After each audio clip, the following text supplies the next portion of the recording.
Welcome students, I am Shaila. Today we are going to see the last lesson, Unit 7, The Dying Detective.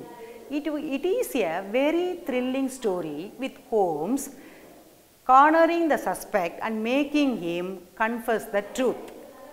Sherlock Holmes, a famous detective, plans a trap to capture Mr. Smith, who had murdered his nephew Victor in a strange way. Holmes pretends to be seriously ill with a contagious disease that spreads from the east. He looked deadly without food for 3 days. He makes Watson, his friend, to persuade Mr. Smith to visit as he was only one who knew the cure for his illness. இந்த கதையோட topic பார்க்கும்போதே தெரியும், dying detective. டிடெக்டிவ்னா என்ன? துப்பறிவாளன். ரொம்ப இன்ட்ரெஸ்டான ஒரு story. இங்கே Sherlock Holmes தான் detective. ரொம்ப எந்த கேஸை கொடுத்தாலும் அவ்வளோ நல்லா துல்லியமாக ஃபேமஸாக செய்கிறவர் இவர் ஸ்மித் என்பவர் மேலே ஒரு சந்தேகம். அவருடைய உறவினரான விக்டர் என்பவர் கொலை செய்யப்பட்டிருக்கார். அந்த கொலையில் இவருக்கு ஒரு சந்தேகம் இருக்குது. அதனால் இவரை எப்படியாவது கையும் களவுமாக பிடிக்கணும் அப்படின்றதுக்காக இவர் ஒரு பிளான் பண்ணுறாரு. என்ன பிளான்னா, ஈஸ்ட் பகுதியிலிருந்து ஒரு நோய் பரவிச்சு. அந்த நோயானது கான்டேஜியஸ் டிசீஸ், தொற்று நோய், ஒருத்தர் மூலமாக இன்னொருக்கு பரவுற நோய். அந்த நோய் மூலமாக ஷெர்லாக் ஹோம்ஸ் பாதிக்கப்பட்டது மாதிரி அவர் நடித்தார். அதுக்காக தான் நோயினா எப்படி இருக்கணும், ரொம்ப உடல் சோர்வாக இருக்கணும் இல்லையா, அதுக்காக அவர் என்ன செய்தார்னா 3 நாள் சாப்பிடாம பட்டினியாக இருந்தார். அப்போ அவருக்கு எப்படி ஆயிடுச்சு, பார்க்குறதுக்கு சாகிற நிலைமையில் இருக்கா மாதிரி அவருடைய தோற்றமே மாறிடுச்சு. அந்த அளவுக்கு நடிப்பில் நடித்தார். ஹீ மேக்ஸ் வாட்சன், அவருடைய ஃப்ரெண்டு வாட்சனை கூப்பிட்டு நான் சொல்கிறாரு. அவருக்கெல்லாம் அந்த உண்மையெல்லாம் தெரியாது வாட்சனுக்கு, தான் நடிக்கிறதெல்லாம். வாட்சனை கூப்பிட்டு சொல்கிறாரு, இதை மாதிரி எனக்கு உடம்பு சரியில்லை, என்னை காப்பாற்ற முடியும்னா அவர் ஸ்மித்தால் மட்டும்தான் முடியும், இந்த நோயை குணப்படுத்த அவருக்கு மட்டும்தான் தெரியும், நீ அதனால் எப்படியாவது அவரை சமாதானப்படுத்தி கூட்டிகிட்டு வரணும் அப்படின்னு தன்னுடைய நண்பன்கிட்ட சொல்கிறாரு. நண்பனுடைய கஷ்டத்தை பார்த்தவொடனே எப்படியாவது ஹோம்ஸோட நிலைமை ரொம்ப மோசமாக இருக்குது பார்க்குறதுக்கு, அதனால் எப்படியாவது இவரை காப்பாற்றணும் அப்படின்றதுக்காக வாட்சனும் போகிறார். என்ன செய்கிறான்னு பார்ப்போம். Watson succeeds in convincing Mr. Smith. When he enters the room, Holmes pleads for a cure. Watson ஹோம்ஸுக்காக, ஏன்னா தன்னுடைய நண்பர் இறக்குற மாதிரி இருக்கார், ரொம்ப கஷ்டமான நிலைமையில் இருக்கார், அவரை எப்படியாவது காப்பாற்றணுன்ட்டு ஸ்மித்தை போய் சந்தித்து அவரை சமாதானப்படுத்தி வீட்டுக்கு கூட்டிகிட்டு வராரு. கூட்டிகிட்டு வந்தவொடனே ஷெர்லாக் ஹோம்ஸ் என்ன பண்ணுறாருனா ஸ்மித்தை பார்த்து ரொம்ப கெஞ்சார், நீங்கள் தான் என்னை குணப்படுத்தணும், எப்படியாவது குணப்படுத்துங்க அப்படின்னு சொல்கிறார். Mr. Smith, in angry mood, confesses his crime. Holmes had found the truth behind Victor's death. ஏற்கனவே ஸ்மித்துக்கு இந்த ஷெர்லாக் ஹோம்ஸ் மேலே ஒரு கோபம் இருக்குது. இந்த விக்டரை கொலை பண்ணார் இல்லையா ஸ்மித்து, அதில் ஏதோ இவருக்கு தெரியுன்றது அவருக்கும் தெரியுது. அதனால் அவர் ரொம்ப கோபமாக வரார். கோபமாக உண்மையெல்லாம் சொல்லிடுறார். விக்டரை எப்படி சாகடிச்சேன், இதை எப்படி செத்தாருன்றது இப்போ யாருக்கு, ஸ்மித்து மூலமாக ஹோம்ஸுக்கு தெரிஞ்சு போயிடுது. So mister Smith wanted to put an end to Holmes. அதனால் ஸ்மித்துக்கு இப்போ டவுட் வந்துச்சு, இப்போ நம்ம இவர்கிட்ட சொல்லிட்டோம், விக்டரை சாகடிச்சது யாருக்குமே தெரியாது, ஹோம்ஸுக்கு தெரிஞ்சு போச்சு, இப்போ இவரையும் நம்ம சாகடிக்கணும் அப்படின்னு ஸ்மித்து பிளான் பண்ணுறாரு. He adopted the similar technique to kill Holmes. எப்படி விக்டரை கொலை பண்ணாரோ அதே மெத்தடில் ஹோம்ஸையும் சாகடிக்கணும் அப்படின்னு பிளான் பண்ணார். அது முன்னாடியே இவர் பண்ணி வச்சிருந்த பிளான் தான். அந்த பிளான் என்னன்னு இப்போ பார்ப்போம். He had sent an ivory box with the inspection by post to Holmes. When Holmes received the post, he opened the box and got pierced in his finger by a sharp string. இவரை கொலை பண்ணுறதுக்காக இவர் என்ன பண்ணார்னா ஒரு பாக்ஸை போஸ்டரில் அனுப்பி வச்சார். அந்த பாக்ஸுக்குள்ளே ஒரு ஸ்ப்ரிங் மாதிரி இருக்குது. நம்ம சப்போஸ் அந்த பாக்ஸை திறந்தோம்னா அந்த ஸ்ப்ரிங் வெளியேறி நம்முடைய ஃபிங்கரை அழுத்திடும். அப்போ அந்த அழுத்தின உடனேயே அது மூலமாக ஒரு நோய் பரவும். இதை இவர் ஏற்கனவே ஹோம்ஸை சாகடிக்கிறதுக்காக பிளான் பண்ணி வச்சுருந்தார். This was enough to infect him. இது மூலமாகவே அவருக்கு அந்த நோய், அந்த ஸ்ப்ரிங்கில் ஏதோ தொற்றை பரவிச்சிருக்கார். அந்த ஸ்ப்ரிங் நம்ம ஃபிங்கரில் பட்டால் என்ன ஆகிடும், அந்த நோய் பரவிடும் அப்படின்ற தெரிஞ்சே இந்த மாதிரி பண்ணி வச்சுருந்தார். Mr. Smith took the box from the table to destroy the last evidence too. அந்த ஐவரி பாக்ஸ் அங்கே பக்கத்தில் டேபிள் இருந்துச்சு. ஹோம்ஸ் என்ன நினச்சது, ஹோம்ஸு இந்த மாதிரி இந்த பாக்ஸை திறந்து அந்த வியாதியால் பாதிக்கப்பட்டிருக்காரு அப்படின்னு தான் ஸ்மித்து நினச்சிட்டு இருந்தார். உண்மையிலே அந்த பாக்ஸை திறக்கவும் இல்லை, ஒன்றுமே பண்ணல ஹோம்ஸு. அதனால் இந்த எவிடன்ஸு அந்த பாக்ஸ் தான். இந்த பாக்ஸை தூக்கிட்டு போயிட்டா நம்ம மேலே யாரும் சந்தேகப்பட மாட்டாங்க, நம்ம தப்பிச்சுக்கலாம் அப்படின்னு நினைக்கிறாரு. But Holmes was too clever for him. ஆனால் ஹோம்ஸு சாதாரணமான டிடெக்டிவ். அவர் என்ன பண்ணார், இவருக்கு புத்திசாலித்தனமாக முன்னாடியே ஒரு ஐடியா போட்டு வச்சுருந்தார். என்ன ஐடியானா, inspector Martin came there and arrested him for the murder. Inspector மார்டினை ஏற்கனவே அவர் அங்கே வர வச்சுருந்தார். அவர் அங்கே வந்து இந்த மர்டரை கையும் களவுமாக பிடிச்சிட்டாரு. From the story Sherlock Holmes made a clever act to catch the murderer with proper evidence. இந்த கதை மூலமாக நமக்கு என்ன தெரியுது, ஷெர்லாக் ஹோம்ஸ் சிறந்த டிடெக்டிவ். அவரே நோயாளி மாதிரி நடித்து ஈஸியாக அந்த மர்டரை பிடிச்சிட்டாரு. அந்த அளவுக்கு அவர் புத்திசாலி. Let's see the glossary. Gaunt, lean, grown, inarticulate sound, frail, weak, startle, sudden shock, scuffle, sudden fight. Gaunt, gauntனா என்ன, லீன். லீன்னா மெல்லியா, மெலிந்த. சில பேர் பார்க்குறது ஒல்லியாக இருப்பாங்கன்னு சொல்லுவாங்க, லீனாக இருக்கிறதா அந்த லீன். க்ரோன்னா இன்அர்டிகுலேட் சவுண்ட், முனகுதல். ஃப்ரெயில், வீக், சோர்வான. ஸ்டார்ட்டில்னா சடன் ஷாக், திடீரென்று ஏற்படக்கூடிய ஒரு அதிர்ச்சி. ஸ்கஃபிள், சடன் ஃபைட், திடீர்னு சண்டை போட, கை கலப்புன்னு சொல்லுவாங்களா, அதை தான் ஸ்கஃபிள்னு சொல்லுவோம். Let's see the grammar section. Simple complex compound. Before that, we should know about class. We had already learnt it. Do you remember it? What is a class? A class is a group of words which contain subject and predicate. Predicate na verb. Class la subject இருக்கணும், verb இருக்கணும். அதுதான் class. The class has classified into two. Main class, subordinate class. Main class na என்ன? It has subject and verb. It expresses a complete thought. ஒரு கம்ப்ளீட்டாக முடிகிறது, complete meaning இருந்தால் அது main clause. Subordinate class also subject and verb. It does not express a thought. இது வந்து complete ஆகாது, அந்த வாக்கியம் முடிவடையாமல் இருக்கும், அது subordinate class.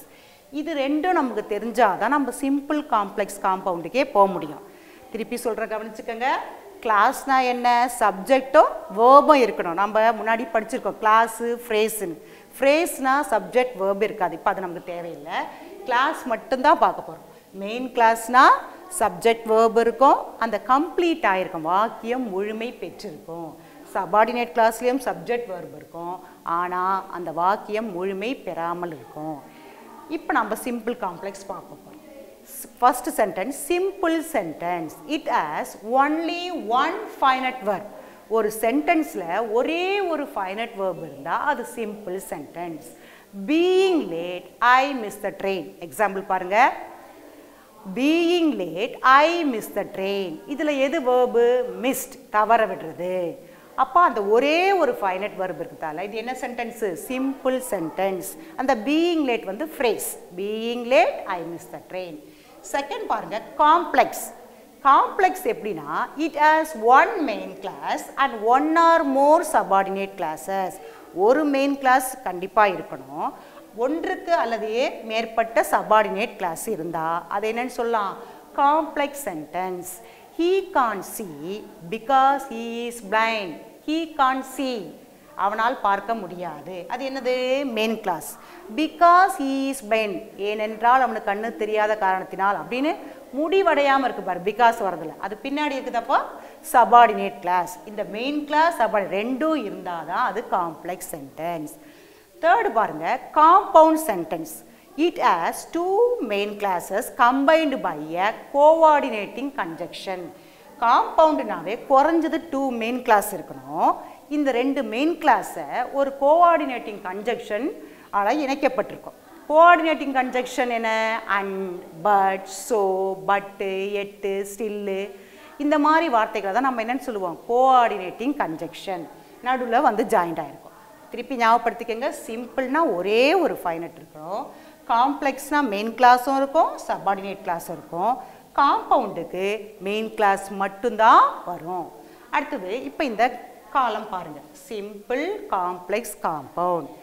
இதில் many types இருக்குது, நிறைய types இருக்குது. Today we are going to see the 4 types. நம்ம 4 டைப்பை இங்கே பார்க்க போகிறோம்.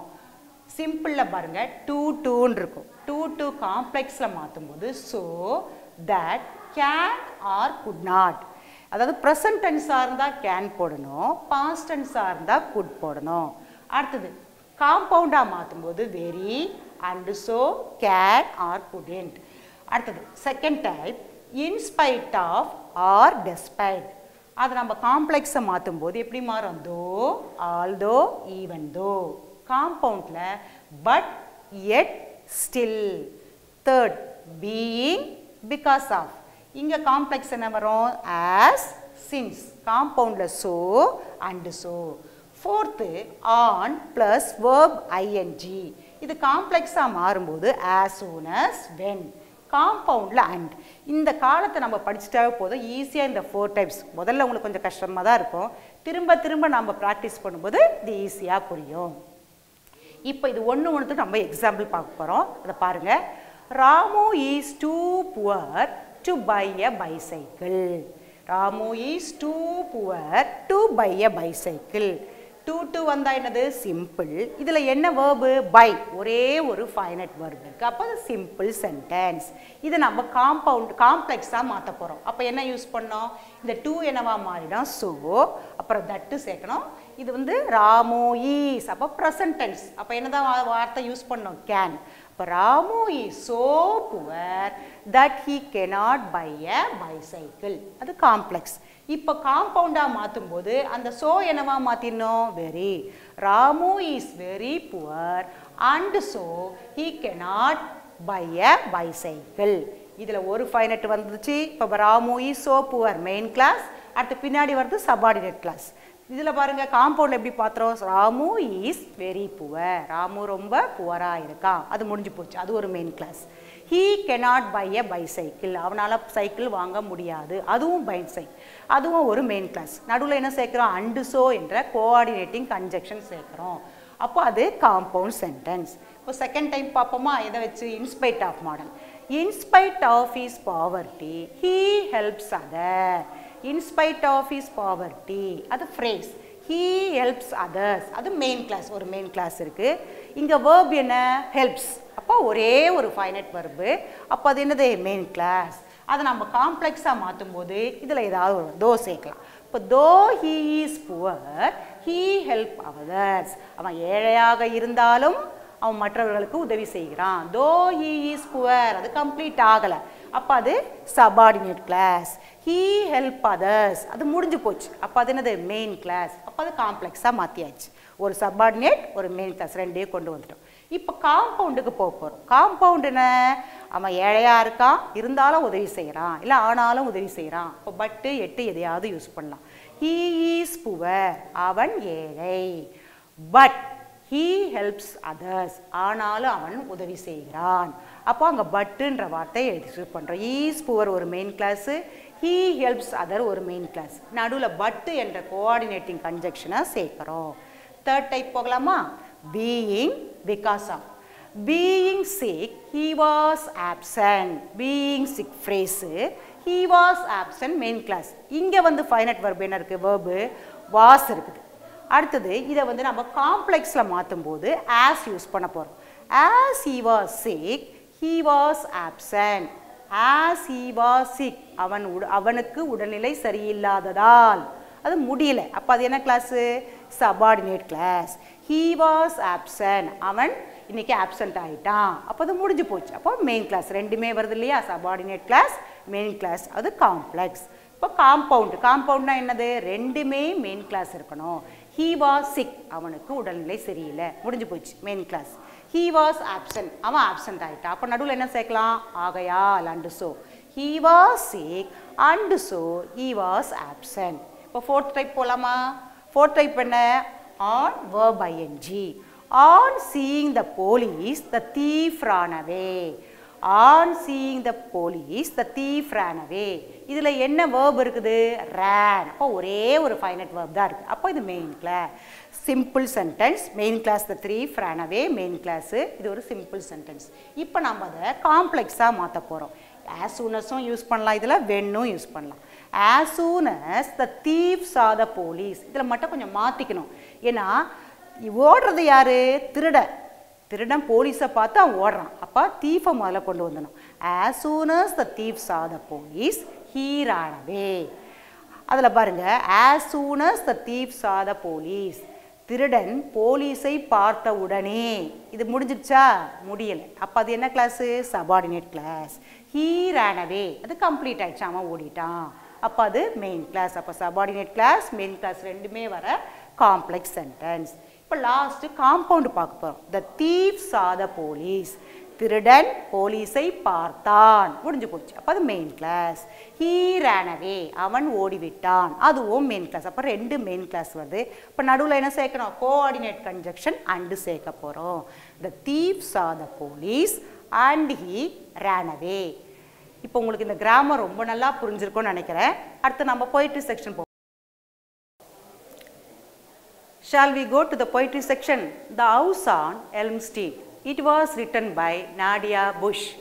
This poem is about a mysterious house. It sat alone. What happened there is still today unknown. It is a very mysterious place, and inside you can tell it has a ton of space, but at the same time it is bare to the bone. The house is located on the Elm Street. There it is sat alone. What is happening inside the house is nobody knows. It is a very mysterious house.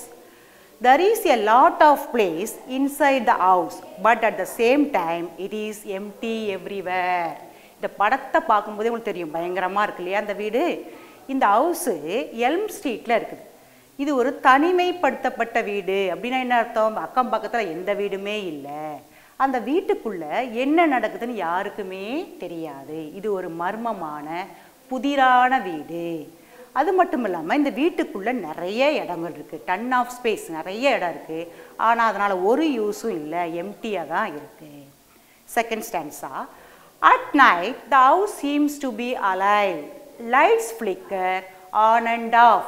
I am often tempted to go to the house to just take a look and see what is really about, but fear takes over me. At night the house seems to be alive with lights. The lights go on and off with lights. The poet often gets tempted to go to the house to just take a look, and he wants to know what is really about, but her fear, she does not allow her to do so. இந்த வீடானது இரவில் பார்க்கும்போது உயிரோடு இருக்க மாதிரி இருக்குமா. அதில் உள்ளே இருக்க லைட்டெல்லாம் ஆன் ஆகி ஆஃப், அந்த படத்துலேயே பாருங்க, நல்லா தெரியுது பாருங்கள், லைட்டு ஆன் ஆகி ஆஃப் ஆகும், ஒரு மாதிரி பயத்தோடு இருக்கும். இந்த போயிட்டு அந்த பக்கம் போகும்போதெல்லாம் சும்மா ஒரு தடவை போய் பார்த்துட்டு போகலாம் அப்படின்னு அவருக்கு அடிக்கடி தோணுச்சு. ஆனால் பயம், யாராக இருந்தாலும் பயம் இருக்கு இல்லையா, அந்த பயத்தால் அவர் போகாமே இருந்தார். I drive past the house almost every day. The house seems to be a bit brighter on this warm summer day in May. It plays with your mind. To me, I say, it is one of a kind. The poet drives past the house daily. The house seems to be very bright in summer days. The house plays with our mind because it is a mysterious house. இந்த போயிட்டு அந்த வீட்டு வழியாக daily போயிட்டே இருப்பார். போகும்போது அந்த கோடை காலத்தில் அந்த வீட்டை பார்க்கும்போது ஒரு மாதிரி பிரைட்டாக தெரியுமா. ஏன்னா அதுக்குள்ளே இருக்கிறதெல்லாம் ஒரு புதிர், அதனால் நமக்கே அந்த எண்ணம் தோணுது அப்படின்னு போயிட்டு சொல்கிறார். Beside the house sits a tree. It never grows leaves, not in the winter, spring, summer or fall. It just sits there, never getting small or ever growing tall. How could this be? There is a tree beside the house. It never grows leaves in any of the season. Not a single leaf grows in winter, spring, summer and autumn. It just stands there, never getting small or ever growing tall. How could this be?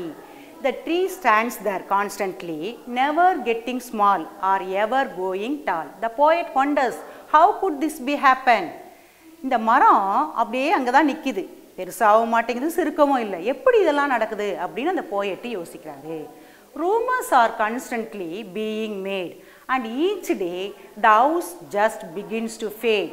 What happened inside that house? I really don't know. I guess it will always be a mystery. Rumors are continuously comes about the house, and each day the house just begins to fade and looks dull. The poet thinks, what is happening inside the house? She guesses it is a mysterious house. இந்த poem உங்களுக்கு ரொம்ப பிடிச்சிருக்குன்னு நினைக்கிறேன். ஏன்னா அது ரொம்ப நல்ல இன்ட்ரெஸ்டான poem. நம்ம ஃபஸ்ட்டு பார்த்தோம் இல்லையா டிடெக்டிவ், அதுவும் த்ரில்லிங்காக இருந்துச்சு. இந்த செக்ஷன் ஃபுல்லாகவே ஒரு மாதிரி த்ரில்லிங்கான ஸ்டோரிஸ் தான் பார்க்குறோம். இப்போது ரீகால் த போயமை பார்க்க போகிறோம். The house is located in the Elm Street. No one knows what happens there. It is a mysterious place. It had plenty of space. At night the house is well lit with lights that go on and off. The poet is very often tempted to have a look at what really happened inside, but fear kept him from going to the house. There's a tree next to the house. It always bare. It never has the leaves in any of the season. It is never getting small or growing tall. Rumors are spread every day. Not knowing what happened inside the house, it remains a mystery. Shall we go to the rhyming words rhyme scheme? Teacher சொல்லும்போது நீங்கள் புக்கை வச்சு கரெக்டாக பார்க்கணும். இதில் 3 ஸ்டாண்ட்ஸை தான் போட்டிருக்கோம். First செகண்டில் வந்து ரைமிங் வேர்ட்ஸே கிடையாது. First, third, fourth. ஃபஸ்ட்டு ஸ்டாண்ட்ஸா alone, unknown, phone, place, space. அதாவது first line, second line, fifth line சேமாக இருக்குது. அப்போது ஏஏ, பிபிஏ. தேர்டும் ஃபோர்த்தும் சேம். அப்போ அது ரெண்டும் என்ன லெட்டர் கொடுக்கணும்? பிபி. A, A, B B A. செகண்டில் ரைமிங் வேர்ட்ஸ் இல்லை. தேர்ட் ஸ்டாண்ட்ஸா day, may. First line, third line. Mind, kind. Fourth line, fifth line. அப்போ ஏ, பி, ஏ, சிசி. புக்கை வச்சு பார்க்கும்போது உங்களுக்கு நல்லா புரியும். அடுத்தது fourth ஸ்டாண்ட்ஸா tree, be, fall, tall. Tree எந்த லைனில் இருக்குது? First line. டால் எந்த லைனு? Last line. அப்போ ஃபர்ஸ்ட்டும் ஃபிஃப்த்தும். அடுத்தது ஃபால், டால் பாருங்கள்.